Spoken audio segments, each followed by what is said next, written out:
So now the first thing I'm going to do is I would measure across this end of my Modello on the top of the panel and find center, okay? And actually I don't even have to do it on this one because the pattern I can see through, and I can just put a mark at the top.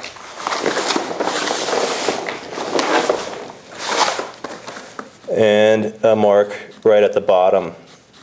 So this will be my reference once I get up there, because I'm going to do the same thing on the panel itself, so when we stick this up we'll be able to actually see it. So now I'll get up on the ceiling and put that one on. Alright, so now I'm up on the scaffolding. This is the panel I'll be doing my inset in. So I need to match up the reference points that I put on the back of my Modello onto this. So what I need to do is, this is 52 inches across, and so I'm going to measure 26 inches out and then make a mark there so I can line up the bottom of the Modello, and then I've also made one up here at the top.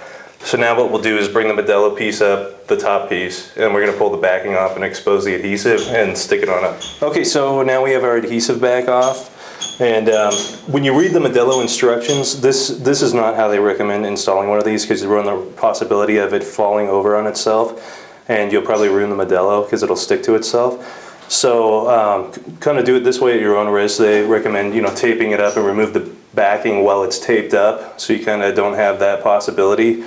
But I'm an only child and I'm stubborn, so I'm going to do it this way. Alright, so we got a reference point at the bottom of the Modello and at the top. And so we're each going to find our line. Come my way a little. You good? Centered. Okay, and so once we're lined up, I'm just going to kind of tack down the middle first, and then kind of work my way out to try and avoid getting a lot of creases.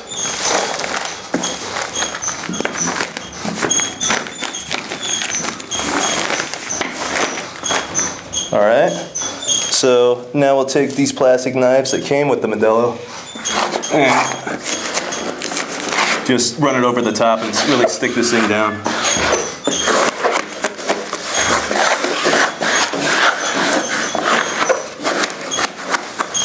Okay, once I've got it stuck down, what I'm going to do is I've got this excess running over the edges, so I'm just going to take a razor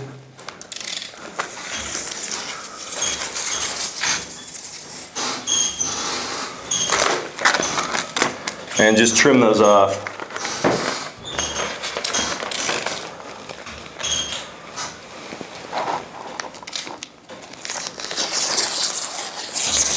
Now once that's trimmed off, what I can do is I can go ahead and start peeling off the backing paper to completely expose the Modello, and then we can get on to painting it. Okay, so we got the backing pulled off our first panel. Now we're going to insert the second panel, this lower section. So we've got the backing pulled off of it, and I can use my middle line for reference again, but we're also going to need to line up this border and all these lines that intersect, so we'll just kind of put it in place.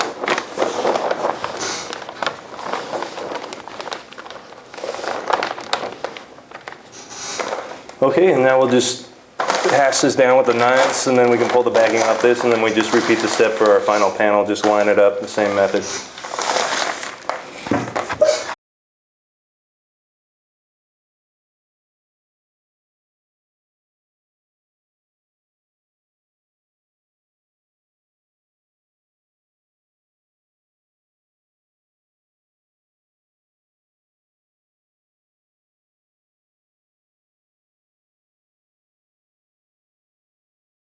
Okay, now that the Modello's up, before we start painting, we want to seal it just to make sure we have nice, clean lines when we pull this thing back off. So what I'm going to do is take a 3/8 inch nap roller and just roll a generous coat of Faux Effects Color Seal Dull over the top. That way, anywhere it was going to bleed, it's going to bleed clear, and my Modello will be sealed. So we'll go ahead and get a coat on that, and it'll be dry in about an hour, and we can get started with the underpainting. Okay, so now that I have my Modello sealed, what I'm going to do is we're going to underpaint the whole thing in one solid color. It's HC73 Regal Matte by Ben Moore. And I'm just going to do it with a paintbrush one coat, and I'm going to kind of whisk it over the top because the whole thing's distressed, so I don't need to do a solid coat. I'm just going to do some areas heavier and some areas kind of light.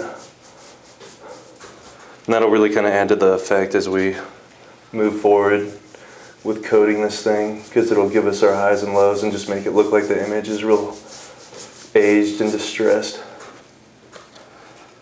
So just go ahead and brush it, coat over the entire surface, and then we'll move on to adding in our colors.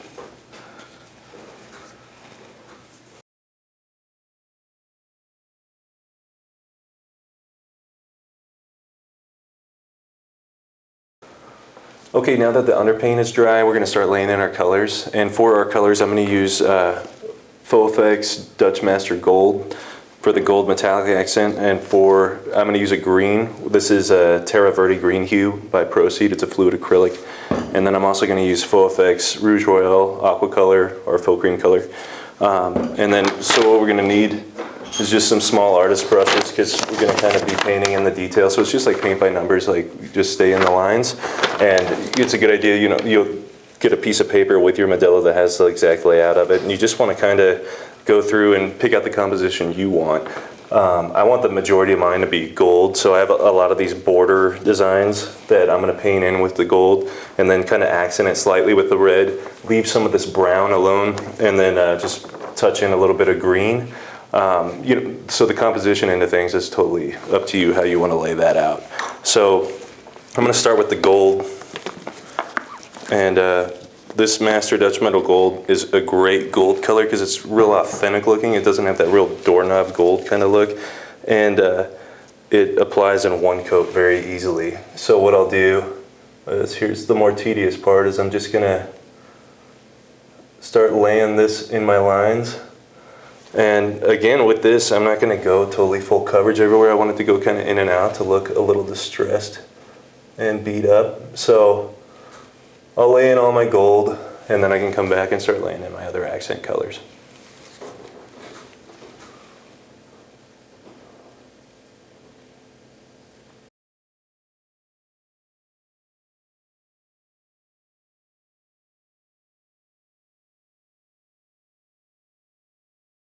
Okay, so as you can see right here, we have our panel underpainted, and it's pretty hideous and pretty ugly, as opposed to this panel on the other side has been initially overstained and then pulled, so we still need to dirty that one and distress it. But you can see how bright the colors are from our underpainting. So the next step we're going to do is we're going to mix up like a dark brown glaze and overstain that before we pull the Modello, and that's going to tone down these colors and take them over to this one, so we get this kind of soft old rustic look and knock back that gold especially. So we'll hop up on the scaffolding, we'll mix up that glaze, we'll overstain one of them, and then we can get to pulling the Modello, and then we'll move on to dirtying and distressing and really highlighting these fractured areas and the breakaway areas.